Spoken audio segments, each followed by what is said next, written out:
সবচেয়ে বড় জিনিস হলো যে ইরান এখন আমেরিকাকে বেশ উত্তপ্ত বাক্যে আটকে ফেলছে।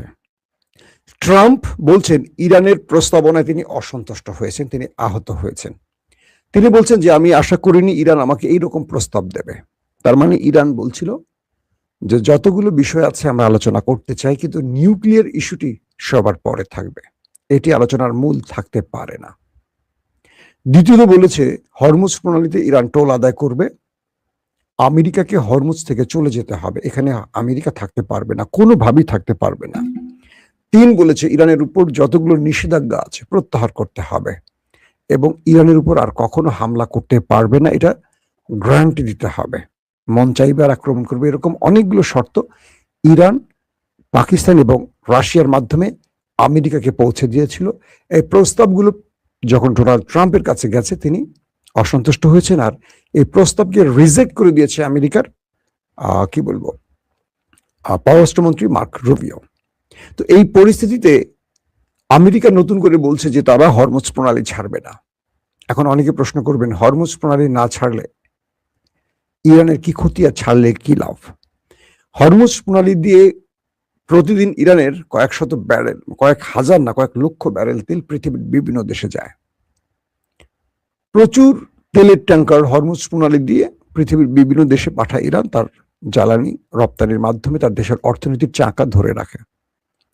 আমেরিকা মূলত পরিকল্পনা করে এসছে যে তারা এখানে বাধা সৃষ্টি করে ইরানের অর্থনীতির 12টা বাজাবে, যাতে করে ইরান তার সেনাবাহিনী, পুলিশ বা সরকারি দপ্তরে বেতন দিতে না পারে। তার দেশের মধ্যে রেজিম চেঞ্জ ঘটাতে হলে অর্থনৈতিক সংকটে ইরানকে ফেলতে হবে। তাই আমেরিকা এখানে শক্ত নৌ অবরোধ তৈরি করে বসে আছে। এর মধ্যেও ইরান চেষ্টা করেছে তেল হরমুজের সামনে, মানে আমেরিকার নাকের ডগা দিয়ে তেল বিশ্ববাজারে রপ্তানি করতে। তো ইরান বলছে আমেরিকা যে পরিকল্পনা করে এসছে, ইরান বলছে আমেরিকা যে পরিকল্পনা করে এসেছে সেই পরিকল্পনা বাস্তবায়িত হবে না। তার প্রধান কারণ হলো ইরান প্রত্যেকটা কাজের বিকল্প পথ খুলে রেখেছে। ইরান বলছে আমেরিকা যদি হরমুজ থেকে চলে না যায়, মানে আমাদের এই নৌ অবরোধ থেকে উদ্র করে না চলে যায়, আমেরিকার সামনে আমরা আরো বড় বিপদ তুলে আনবো। প্রয়োজন হলে বাবুল মান্দাব এবং হরমুজ প্রণালী দিয়ে সকল তেলের ট্যাঙ্কার বন্ধ করে দেব, পুরো পৃথিবীর কোনো তেল এখান দিয়ে আর আসা যাওয়া করতে পারবে না। তাহলে সেটা সামলাবে কি করে আমেরিকা? কারণ যখনই হরমুজ এবং বাবুল মান্দাব বন্ধ করে দেবে, তখন পৃথিবীর তেলের বাজার কোথায় গিয়ে ঠেকবে, এটা সবচেয়ে বেশি চাপে পড়বে আমেরিকা। গ্রীষ্মে আমেরিকার তেলের সংকট শুরু হবে, সেই সময়টা ইরান চাইবে পুরো এই অবস্থানগুলোকে হরমুজ বাবুল মান্দাব বন্ধ করে দিতে। অর্থাৎ যদি আমেরিকা এই মুহূর্তে এই অঞ্চল ছেড়ে না যায়, তাহলে আমেরিকার জন্য আরো কয়েক ধাপে কার্ড তৈরি করে রেখেছে ইরান। ইরান বলছে আমেরিকাকে আমরা সময় দিচ্ছি, সুযোগ দিচ্ছি এবং পথ বলে দিচ্ছি, তোমরা এখান থেকে চলে যাও। যদি তোমরা এখান থেকে না যাও, আমরা তোমাদের সামনে অনেক বড় জাল বিছাবো, যে জাল থেকে তোমরা বেরিয়ে আসতে পারবে না। নাম্বার 2, পাশাপাশি ইরান আজকে বলছে, গতকালকে ইরান বলছে যে যদি আমাদের কোনো স্ট্রাকচারে, সম্পদে, আমাদের তেলকূপে, গ্যাস কেন্দ্রে কোনো হামলা হয়, তাহলে গালফ কান্ট্রি এবং ইসরায়েলের এই কেন্দ্রগুলোতে আমরা 10 গুণ, 7 থেকে 10 গুণ আক্রমণ করব। আজকে একজন বলছে যে ঠিক আছে, 7 গুণ 10 গুণ বেশি হয়ে যায়, আমরা অ্যাটলিস্ট 4 গুণ করি, তোমরা একটা মারলে আমরা 4টা ধ্বংস করব, ইরানের পক্ষ থেকে বলা হচ্ছে।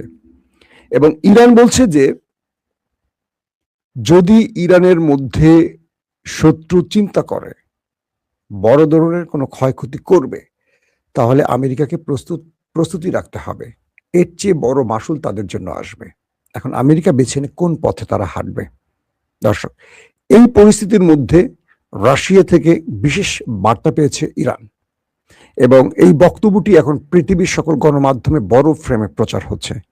এবং রাশিয়া থেকে যে আশ্বাস পেয়েছে যে ইরানের পাশে রাশিয়া থাকবে, সব রকম সহযোগিতা করবে, এরপরে ডোনাল্ড ট্রাম্পের নেক্সট কোনো বার্তা এখনো আসেনি। তার মানে এটা বলা যাচ্ছে চীন এবং রাশিয়া ইরানের পাশ থেকে যাচ্ছে না, এটা স্পষ্ট হয়ে গেছে আজকের বক্তব্যের মাধ্যমে। এখন এই মধ্যপ্রাচ্য আসলে কন্ট্রোলটা কার হাতে, বা মধ্যপ্রাচ্যের মোড়লটাকে? এই মুহূর্তে কার্যত মনে হচ্ছে মধ্যপ্রাচ্য কন্ট্রোল করছে পুরো ইরান। কারণ আরব রাষ্ট্রগুলো কখনো ইরানের ছাতার নিচে আসতে চাচ্ছে, কখনো আমেরিকার ছাতার নিচে থাকছে। আরব রাষ্ট্রগুলো চীন রাশিয়াকে বলছে, যদি তোমরা এই অঞ্চলের দায়িত্ব নাও তাহলে আমরা তোমাদের সাথে আলোচনা করতে চাই। অর্থাৎ ইরানও চায় আরবরা যেন চীন রাশিয়ার ছায়া চলে যায় আমেরিকা থেকে। আবার ইরানের টার্গেট হলো যে কোনো ভাবে এখান থেকে আমেরিকাকে তাড়াতে পারলেই মধ্যপ্রাচ্য ইরানের কন্ট্রোলে চলে যাবে, ইসরায়েল একা হয়ে পড়বে। কারণ ইসরায়েলকে রক্ষার জন্যই মধ্যপ্রাচ্যে আমেরিকা এতগুলো ঘাঁটি গড়ে বসে আছে। তো এই ক্ষেত্রগুলোতে এখন মনে হচ্ছে আমেরিকার চলে যাওয়ার সময় এসেছে। কারণ আমেরিকাকে আরবরা যে চোখে এতদিন দেখেছে বাঘে বা সিংহের চোখে, এখন দেখছে তারা ভেড়ার চোখে, যারা ইরানের হাত থেকে নিজেকে রক্ষা করতে পারেনি। এখন আরবরা ভেতরে ভেতরে তাদের পার্টনার খুঁজতেছে, চীন রাশিয়ার সাথে আলোচনা করছে ইরানকে বোঝাতে। আবার ইরান আরবদের বলছে, তোমরা আমাকে ভাই মনে করতে পারো, আমাকে শত্রু ভেবো না, আমি তোমাদের জন্য আগ্রাসী নই, দখলদার নই, আমি হামলাকারী নই। ইরান তার মাতৃভূমি বা তার ভূখণ্ড থেকে 1 ইঞ্চি মাটি অতিরিক্ত কখনো দখল করেনি, করবে না, তোমরা নিশ্চিন্তে থাকো। কিন্তু আরবরা বিশ্বাস করতে পারছে না। তো সবকিছু মিলে এই মুহূর্তে লড়াইটা এমন একটি জায়গায় তৈরি হয়েছে যে আরবে মধ্যপ্রাচ্যের মোড়ল কে থাকবে এটা নির্ধারণের খেলা শুরু হয়ে গেছে। না আমেরিকা ছাড় দিচ্ছে, না ইরান ছাড় দিচ্ছে। শেষ পর্যন্ত আসলে মধ্যপ্রাচ্যের মোড়ল হবেটাকে। দর্শক, এই খবরটা জানাবো আজ রাতের খবরে। প্রত্যেকে ভালো থাকবেন। আল্লাহ হাফেজ।